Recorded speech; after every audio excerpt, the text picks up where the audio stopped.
Arise, awake, and stop not till the goal is reached.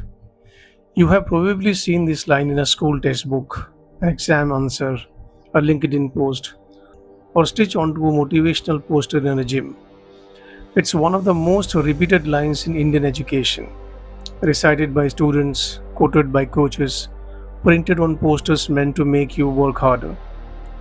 Almost nobody quoting it knows where it actually comes from or what Vivekananda meant by awake. It isn't a productivity slogan, it's a line lifted from an ancient Sanskrit text, repurposed by a monk who was trying to do something much stranger and more radical than motivate you to finish your homework.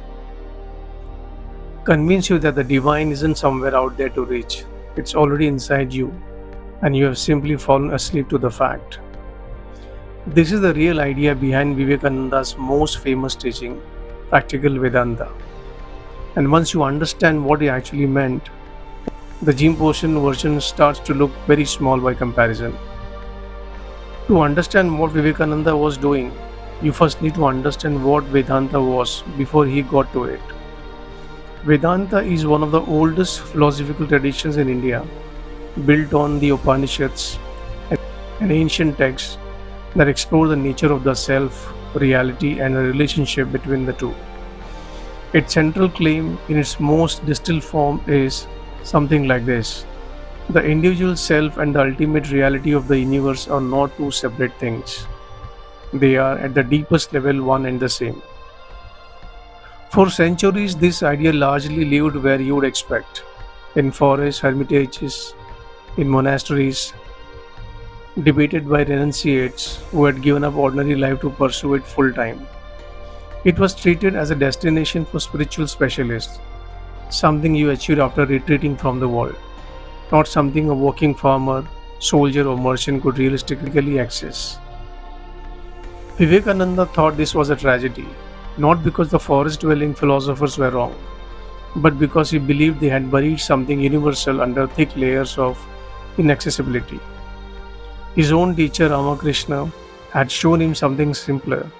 Profound spiritual realization did not require abandoning the world, it required seeing the world correctly.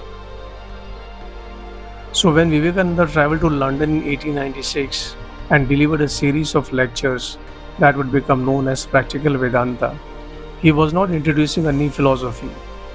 He was attempting something almost audacious, dragging a forest philosophy into the street, the factory, the marketplace, and insisting it belonged there just as much. Here's the actual core of practical Vedanta in Vivekananda's own framing. Each soul is potentially divine, and the goal of human life is to manifest that divinity already within through work, worship, mental discipline, or philosophy, whichever path suits a person. Notice what this claim is doing. It isn't telling you to become divine, as if divinity were a prize to chase down. It's telling you that the divinity is already there underneath ordinary confusion, fear, and habit. And the entire task of a spiritual life is uncovering what was never actually missing. This is where Arise, Awake gets its real teeth back. The line is adapted from the Katha Upanishad, and in its original context, it isn't a pep talk about ambition. The awakening being demanded is not waking up to go to work. It's waking up out of the illusion that you are small, limited, separate, and powerless.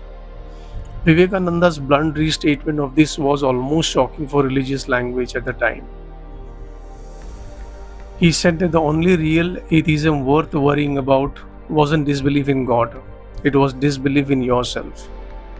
He pursued this further than most religious teachers of his era were comfortable with.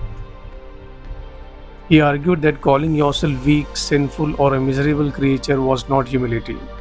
It was, in his view, the deepest possible error a person could make, because it denied the one truth Vedanta considered most fundamental, that your real nature was never broken in the first place.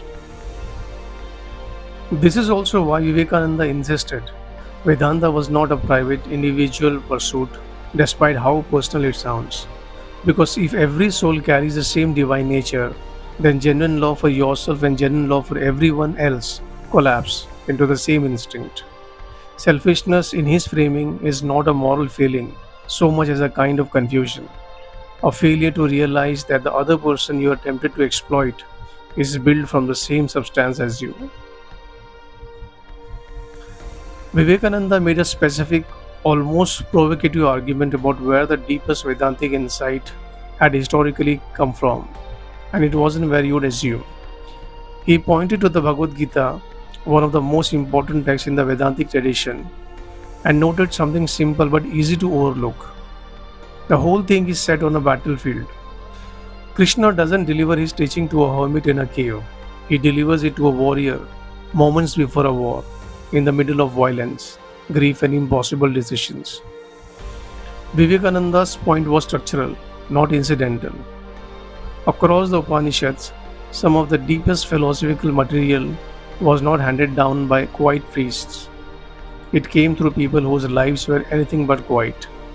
Kings ruling over millions, people with armies to command, harvests to manage, families to feed.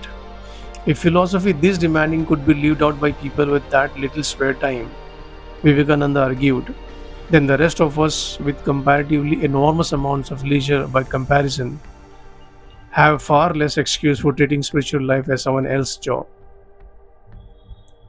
This is the real meaning of practical in practical Vedanta. It doesn't mean simplified or watered down or turned into self help. It means refusing to accept any version of the philosophy that cannot survive contact with an actual, busy, complicated human life. A life with bills, arguments, grief, and deadlines. If a teaching only works in a cave, Vivekananda essentially argued, it has failed at the one thing it was supposed to do.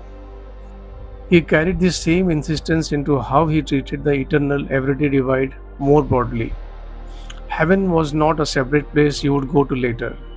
Liberation was not an exit from ordinary life.